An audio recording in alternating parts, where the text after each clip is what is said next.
Jacob aimait tous ses enfants, mais Joseph était son fils de prédilection, parce qu'il était l'enfant de sa vieillesse, et qu'il était né de Rachel, son épouse bien-aimée.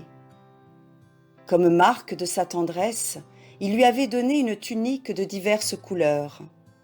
Cette préférence alluma la jalousie de ses frères contre lui. Leur haine s'accrut encore par le récit qu'il leur fit de 2 songes où était présagée sa grandeur future. Un jour, leur dit-il, « Nous étions en train de lier des gerbes dans un champ, et voici que la mienne se levait et que les vôtres l'adoraient. » Ses frères lui répondirent, « Est-ce que tu seras notre roi? Serons-nous soumis à ta puissance? » Une autre fois, il leur dit, « J'ai vu le soleil, la lune et 11 étoiles qui m'adoraient. » Cette fois, Jacob lui-même le réprimanda. « Que signifie ce songe, dit-il. Est-ce que ta mère, tes frères et moi, nous nous prosternerons devant toi ?» Mais, en y réfléchissant, le patriarche pensa que Dieu avait évidemment ses desseins sur Joseph. Quant aux frères de ce dernier, ils résolurent de le perdre. Un jour qu'ils gardaient leur troupeau aux environs de Dothan, ils le virent venir à eux. Son père, en effet, l'avait envoyé prendre de leurs nouvelles. « Voici notre songeur qui vient, dirent-ils. Tuons-le et jetons-le dans une citerne. Nous dirons qu'une bête féroce l'a dévoré et nous verrons à quoi lui auront servi ses songes. » Ruben, l'aîné d'entre eux, eut horreur d'un crime si horrible. « Non, dit-il, ne le tuez pas, mais contentez-vous de le jeter dans la citerne. » L'intention de Ruben était de le tirer de leurs mains et de le rendre à son père. Ils se rendirent à son avis. Joseph fut dépouillé de ses vêtements et jeté dans une vieille citerne desséchée. Les fils de Jacob s'assirent ensuite pour prendre leur repas. Des marchands ismaélites qui allaient en Égypte passèrent par là. Ils retirèrent alors Joseph de la citerne et sur le conseil de Juda, le vendirent pour 20 pièces d'argent. Ils trempèrent ensuite sa tunique dans le sang d'un chevreau et l'envoyèrent à leur père en disant « Regarde si ce n'est pas la tunique de ton fils. » Jacob, à la vue de cette tunique ensanglantée, s'écria « C'est la tunique de mon fils, une bête cruelle a dévoré Joseph. » Il déchira ses vêtements, mit un sac sur ses reins et pleura en refusant toute consolation. Joseph fut conduit en Égypte, où les Ismaélites le vendirent à Potiphar, commandant de la garde du Pharaon. La modestie du jeune esclave, sa probité, sa vigilance lui gagnèrent promptement le cœur de son maître. Potiphar l'établit son intendant, et Dieu bénit sa maison à cause de Joseph. Mais la femme de Potiphar, entraînée par une passion coupable, essaya de séduire le jeune homme. Un jour même, elle voulut le retenir par son manteau. Joseph s'enfuit, laissant le manteau entre les mains de cette femme. Outrée de dépit, elle l'accusa devant son mari. Potiphar, trop crédule, fit jeter Joseph en prison. Le Seigneur eut pitié de l'innocence de son serviteur. Le gouverneur de la prison, ayant remarqué la sagesse du jeune captif, lui donna autorité sur les autres prisonniers. Sur ces entrefaites, 2 des principaux officiers du Pharaon, le grand échanson et le grand panetier, ayant offensé leur seigneur, furent aussi mis en prison par son ordre. Dans la même nuit, tous 2 eurent un songe qui le jeta dans une extrême perplexité. Joseph leur demanda la cause de leur tristesse. « Nous avons eu un songe, répondirent-ils, et nous n'avons personne pour l'interpréter. »« À Dieu seul appartient l'interprétation des songes, répondit Joseph. Racontez-moi votre vision. » Le grand échanson prit le premier la parole. « Je voyais devant moi une vigne qui avait 3 branches, d'où sortirent successivement des bourgeons, des fleurs et des fruits. Et moi, je pressai les raisins dans la coupe du roi, et je lui présentai à boire. Dans 3 jours, lui dit Joseph, tu sortiras de prison, et tu seras rétabli dans ta charge. Quand tu seras en liberté, ne m'oublie pas, car j'ai été enfermé ici, et pourtant, je n'ai commis aucun crime. Le grand panetier raconta à son tour sa vision nocturne. Je portais sur la tête 3 corbeilles de farine, et dans la plus élevée, il y avait toutes sortes de pâtisseries, et les oiseaux du ciel venaient en manger. Dans 3 jours, dit Joseph, avec tristesse, le Pharaon te fera trancher la tête, ton corps sera attaché en croix, et les oiseaux du ciel se repaîtront de ta chair. La prédiction de Joseph se réalisa. Mais les chansons, heureux d'avoir recouvré la faveur de son maître, oublia son jeune compagnon d'infortune. Un événement extraordinaire le lui rappela. 2 ans après, le Pharaon eut aussi un songe. Il lui semblait être sur le bord du Nil. 7 vaches grasses sortaient du fleuve et se mirent à paître dans les prairies qui bordaient le rivage. Mais 7 autres vaches maigres sortirent après elles et dévorèrent les premières. Le roi se réveilla. S'étant endormi de nouveau, il vit 7 épis pleins et parfaitement beaux qui sortaient d'une même tige. Il vit aussi 7 épis vides et rougis par la rouille qui dévorèrent toute la beauté des premiers. Le prince, épouvanté, réunit les sages de l'Égypte pour avoir l'interprétation de ses songes. Aucun ne put la lui donner. Les chansons se souvint alors de Joseph et raconta au roi ce qui lui était arrivé. Aussitôt, le jeune Hébreu fut tiré de sa prison et amené en présence du Pharaon. Ces 2 songes, dit-il au roi, marquent l'un et l'autre l'avenir que Dieu réserve à l'Égypte. Les 7 vaches grasses et les 7 épis pleins annoncent 7 années d'abondance. Les 7 vaches maigres et les 7 épis vides présagent 7 années de famine qui viendront immédiatement après.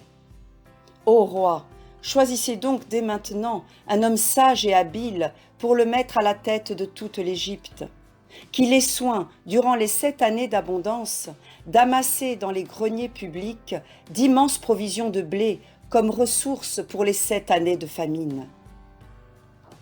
Ce conseil plut au Pharaon. Il dit à Joseph, « Comment pourrais-je trouver un homme qui te surpasse ou même qui t'égale en sagesse ? Tu seras le premier dans mon royaume, et tout le peuple obéira à tes ordres. » En même temps, il lui mit son anneau au doigt, le revêtit d'une robe de lin, et lui mit un collier d'or autour du cou. Joseph avait 30 ans quand le Pharaon lui confia le gouvernement de l'Égypte. Il épousa la fille d'un prêtre d'Héliopolis, Asna, qui lui donna 2 fils, Manassé et Éphraïm. Cependant, les 7 années de fertilité annoncées par Joseph arrivèrent. Le sage ministre fit amasser dans toutes les villes une grande quantité de blé. Bientôt, les 7 années de stérilité survinrent à leur tour. Pressé par la faim, le peuple alla trouver le roi. « Allez à Joseph, répondit le prince. Joseph ouvrit ses greniers et vendit du blé aux Égyptiens et aux autres peuples. La famine, en effet, se faisait sentir non seulement sur les rives du Nil, mais encore dans les contrées voisines. Jacob, ayant appris que l'on vendait du blé en Égypte, y envoya ses enfants pour en acheter. Mais il garda auprès de lui Benjamin, le plus jeune de ses fils, ne voulant pas l'exposer au danger du voyage. Arrivés en Égypte, les fils de Jacob se présentèrent à Joseph et le saluèrent humblement en se prosternant devant lui. Joseph les reconnut aussitôt. Il se garda néanmoins de se faire connaître, les traita durement et affecta de les prendre pour des espions. « Seigneur, répondirent-ils tout tremblants, nous sommes venus ici dans l'unique but d'acheter du blé. Nous sommes 12 frères, tous enfants d'un même père. Le plus jeune est resté avec notre père au pays de Canaan, l'autre n'est plus. » Joseph ne parut pas ajouter foi à leurs paroles. Il déclara qu'il resterait en prison jusqu'à ce que l'un d'eux lui eût amené leur plus jeune frère. Ils se dirent l'un à l'autre: « C'est avec justice que nous souffrons, parce que nous avons péché contre notre frère. Nous avons vu sa douleur lorsqu'il nous priait, et nous ne l'avons pas écouté. C'est pourquoi nous sommes maintenant dans la détresse. » Joseph, qui les entendait sans qu'ils le sachent, se détourna pour cacher ses larmes. Il ordonna ensuite à ses serviteurs de remplir leurs sacs de blé et d'y remettre secrètement l'argent qu'ils lui avaient apporté. Puis il les laissa partir, se contentant de retenir Siméon en otage jusqu'à l'arrivée de Benjamin. À leur retour en Canaan, les frères de Joseph s'aperçurent que tout leur argent leur avait été rendu et firent part à leur père de l'ordre qu'ils avaient reçu de mener Benjamin en Égypte. Jacob fut consterné à cette nouvelle. Il opposa d'abord un refus énergique. « Non, s'écria-t-il, mon fils n'ira pas avec vous en Égypte. S'il venait à lui arriver malheur, vous feriez descendre avec douleur mes cheveux blancs dans la tombe. » Il fallut pourtant céder. Le blé que les enfants de Jacob avaient apporté était épuisé. Juda conjura son père de laisser partir Benjamin, lui promettant avec serment de le lui ramener sain et sauf. Vaincu par ses instances et par une dure nécessité, Jacob se résigna. « Prenez, ajouta-t-il, les meilleurs fruits de notre pays, afin de les offrir aux maîtres de l'Égypte. Pour moi, je resterai seul, comme si j'étais sans enfant. » Joseph, apprenant que ses frères étaient revenus, fit préparer un grand festin et les invita à manger avec lui. Surpris de ce nouveau traitement, les enfants de Jacob crurent d'abord qu'on voulait leur demander compte de l'argent qu'ils avaient trouvé dans leur sac. L'intendant de Joseph les rassura et leur amena Siméon. Joseph fit ensuite son entrée dans la salle du festin. Il les salua avec bienveillance. Mais quand il aperçut au milieu d'eux Benjamin, fils comme lui de Rachel, il se sentit vivement ému. Il se hâta de sortir de la salle et entrant dans sa chambre, il pleura. Quelques instants après, il revint, ordonna de servir le repas et se mit à table avec ses frères. Le festin terminé, Joseph commanda à son intendant, en remplissant les sacs de blé, d'y remettre encore l'argent et de cacher sa coupe dans celui de Benjamin. Le lendemain, ses frères se remirent en route. À peine étaient-ils sortis de la ville qu'ils furent arrêtés par l'intendant de Joseph, qui les accusa d'avoir volé la coupe de son maître. Leur étonnement fut extrême. Ils protestèrent de leur innocence. « Comment, s'écrièrent-ils, pourrions-nous avoir volé l'or et l'argent dans la maison de ton maître ? Que celui d'entre nous dans le sac duquel se trouvera la coupe soit mis à mort, et nous tous serons tes esclaves. » On visita les sacs, et la coupe fut trouvée dans celui de Benjamin. Les fils de Jacob revinrent à la ville en proie à une douleur profonde. Ils coururent se jeter aux pieds de Joseph, qui leur reprocha vivement ce vol. Il leur déclara en outre qu'il garderait le coupable comme son esclave. Juda représenta avec éloquence quelle serait la douleur de Jacob s'il retournait sans Benjamin.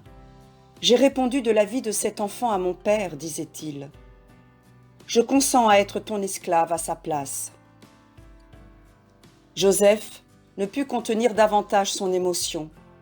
Ayant fait sortir tout le monde, il s'écria en pleurant: « Je suis Joseph, mon père vit-il encore ?» Ses frères ne purent répondre, tant ils étaient saisis d'épouvante. Joseph alors leur parla avec douceur. « Oui, reprit-il, je suis Joseph, votre frère, que vous avez vendu pour être emmené en Égypte. Ne craignez pas, Dieu m'a envoyé avant vous dans ce pays afin de vous conserver la vie. Hâtez-vous d'aller trouver mon père et dites-lui, voici que ton fils Joseph te fait dire, Dieu m'a donné la puissance sur toute l'Égypte. Viens auprès de moi, car la famine doit durer encore 5 années. Ensuite, il embrassa tendrement Benjamin, ainsi que tous ses autres frères. Le Pharaon, ayant appris cette nouvelle, s'en réjouit et engagea Joseph à faire venir au plus tôt sa famille en Égypte. Les fils de Jacob partirent donc avec de riches présents pour eux et pour leur père. Lorsqu'ils apprirent à ce dernier que Joseph vivait et qu'il possédait en Égypte l'autorité suprême, le vieillard n'en voulut rien croire. Mais quand il vit les chars que le Pharaon lui envoyait, les présents que son fils lui avait destinés, il s'éveilla comme d'un profond sommeil. « Puisque mon fils Joseph vit encore, dit-il, je n'ai plus rien à désirer. J'irai et je le verrai avant de mourir. » Jacob quitta le pays de Canaan avec toute sa famille. Averti de l'arrivée de son père, Joseph fit atteler son char et alla au-devant de lui. Dès qu'il l'aperçut, il courut se jeter à son cou et l'embrassa en pleurant. « Maintenant, dit Jacob, je mourrai content, puisque j'ai vu ton visage. » Joseph présenta ensuite son père au Pharaon. Celui-ci, lui ayant demandé son âge, « Il y a 130 ans, répondit Jacob, que je suis voyageur sur cette terre. Ces années ont été peu nombreuses et traversées de beaucoup de maux. Elles n'ont pas égalé les années de mes pères. » Joseph, avec le consentement du roi, établit son père et ses frères dans la terre de Goshen, la plus fertile de l'Égypte, où ils n'eurent pas à souffrir de la famine. Jacob vécut 17 ans en Égypte. Sentant sa fin prochaine, il appela Joseph et lui fit promettre avec serment de transporter son corps au pays de Canaan et de le déposer dans le sépulcre de ses pères. Avant de rendre le dernier soupir, il donna sa bénédiction à Manassé et à Éphraïm, fils de Joseph.